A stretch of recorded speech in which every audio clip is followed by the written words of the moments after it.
Well, Russia was noticeably absent from the list of nations on which Trump put tariffs last week. The Trump administration said Moscow was exempt because there was no meaningful trade between the two countries. So how much bilateral trade is there, and why was Russia not on Trump's list? DW's Sergei Sazanovsky has more. This is Vladimir Putin's envoy, Kirill Dmitriev, after a recent meeting with U.S. President Donald Trump's administration in Washington. This was the first visit by a high-ranking Russian official to the U.S. in recent years. After what were likely trade talks, Kirill Dmitriev sounded optimistic. We see that American companies want to come back to Russia and take niches left by European companies. And we see that the EU ideological restrictions can allow U.S. companies to take the niches. Just one day before Dmitriev's visit, Trump imposed sanctions on a host of countries. Russia turned out to be an exception, and Donald Trump had a simple explanation for that. Because we're not doing business, essentially, with Russia, because they're in a war. So what does US-Russia trade really look like? In 2021, just before the war in Ukraine, trade between the US and Russia was worth $34 billion. Russia mainly exported oil, minerals and metals to the US, while the US sent transportation equipment, machinery, chemicals and medical devices to Russia. Since the war broke out, trade between the two countries has dropped tenfold. It's minuscule, nothing to talk about. Russia exports to the US $3 billion worth of goods. Just for comparison, Germany exports 146 and China exports $462 billion. So it's really nothing to talk about. And putting tariffs on this very small amount of trade isn't worth anybody's time. But does that mean that US tariffs haven't had any impact on Russia? Even Russian state TV admits that's not the case. Markets have gone down. Oil is being traded at $52 per barrel. If this trend continues, we'll have to adjust our own budget. Experts say that with low energy prices, it will get harder for Putin to keep the war in Ukraine going. If the price of oil stays this low, problems will keep growing. By the end of the year, the situation will be different.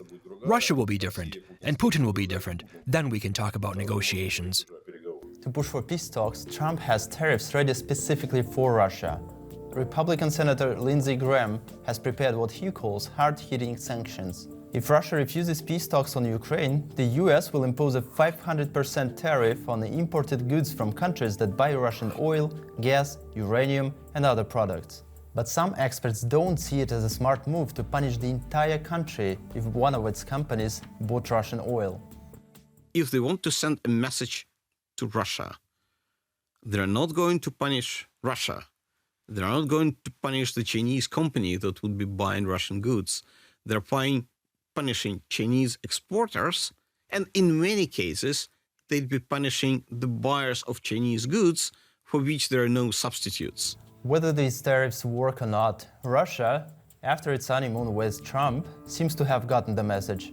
The idea that Trump is our savior, that he gave up on an America-centered world, and that he supports a multipolar world, those ideas are all naive. So with the budget shrinking because of tariffs, Russia is back to being alone, standing against the whole West. Well, I'm joined now by Alexandra Filippenko, a political analyst specializing in U.S.-Russian relations at the European Leadership Network. She joins us tonight from Vilnius in Lithuania. It's good to have you with us. So let's maybe speculate a little bit here. Why do you think that Russia is not on the list of tariffs? Brent, thank you for having me. Well, one plausible explanation, and again, yes, we are just discussing it as an idea, that Washington sees these tariffs as powerful leverage. It can impose them later on Russia when it serves a specific political but rather diplomatic agenda. As now we see, Putin is not acting as President Trump thought he would act according to what Donald Trump wants to see.